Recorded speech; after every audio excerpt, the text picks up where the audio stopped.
Dikkat vatandaşım, Baykal ekseğimizin devamı. Tekrarlayman. Eğer Beijing, Tehran yani İran bilen hem kardeşliğin bolsa, iki taraf nefet akkızış tarabbısını ornatıp Pakistan arkalık Afganistan'ı tutuşudu. Pakistan arkalık Afganistan'ı kırdı. Ondaqda İran'ın bir xatarlik menfaatini yani bir çonqur qatlamda kapolatga ega bo'ladi. Münasib holda Hindiston, Amerika va boshqa ittifoqlash davlatlar bosh og'rig'i his qiladi. Bundaq vaqtda İran bilan Xitoy birlashsa, neftni Pokiston orqali İran nima Afg'oniston eqitib elib kirsa deydi. Boshqa davlatlarning beshi og'riydi. Bunda Amerika qatorliq davlatlar beoromlik his qiladi deydi xabar yozuvchi. Yangi saylangan prezident Rohani navbati jungu bilan birlashishni xohlaydigandek ko'rinyapti. Mesela İran'ın prezidenti Rohani, yangi saylangan prezidenti Rohani, Joe Biden bilan birlashishdan umid bordek yoki shunday ko'rinyapti dedi. Rossiya kutib turibdi. Sabiq Sovetlar davrida Afg'oniston Moskvaning Hind okeaniga chiqishini sinab ko'radigan darvoza edi. Sovetlar yemirilgandan keyin Rossiyaning O'rta Osiyo rayonidagi ta'siri kuchi burunqidek bo'lmay qoldi. Qaraq gap. Sovetlar yemirilgandan keyin Rossiyaning O'rta Osiyodagi ta'siri burunqidek bo'lmay qoldi degan bu Xitoycha tafakkurdan paydo bo'lgan quruq gap. O'rta Osiyo Rossiyaning ta'siridan qutula olamdikan? Aslida yo'l qo'ygan rus tilida so'zlashish va planliq iqtisodning ta'siri yana mavjud. Rus tilida so'zlashish bu tabiiy holda shunday o'tirasiz yani.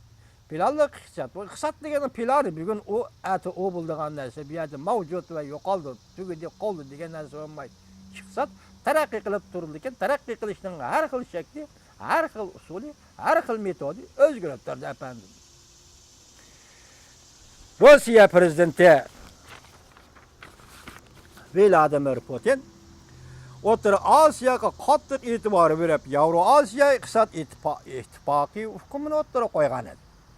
Yevroosiyo iqtisod ittifoqi hukmini o'rtaga qo'ygan edi.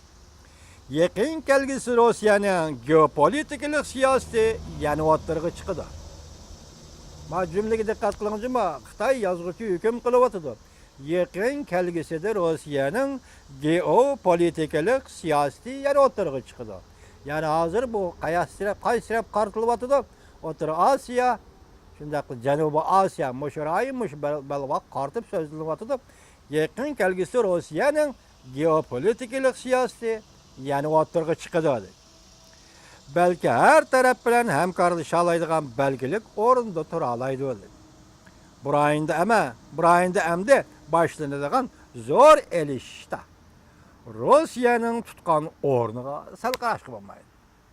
Demak, O'rta Osiyo rayoni va Janubiy Osiyo rayonida yuz beradigan elishqa, zo'r elishqa Rossiyaning tutgan o'rniga sal qarashqa bo'lmaydi.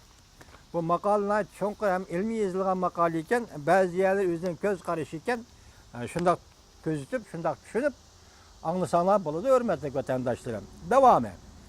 Prezident Amerika Qo'shma Shtatlarining prezidenti Trumpning Afg'oniston masalasi bo'yicha zo'r o'zgarish hosil qilishiga ergishib, aloqador har qaysi davlatlarning bexatarlik, iqtisod va neft turi yo'li bo'yicha zo'r elishish endi boshlanadi.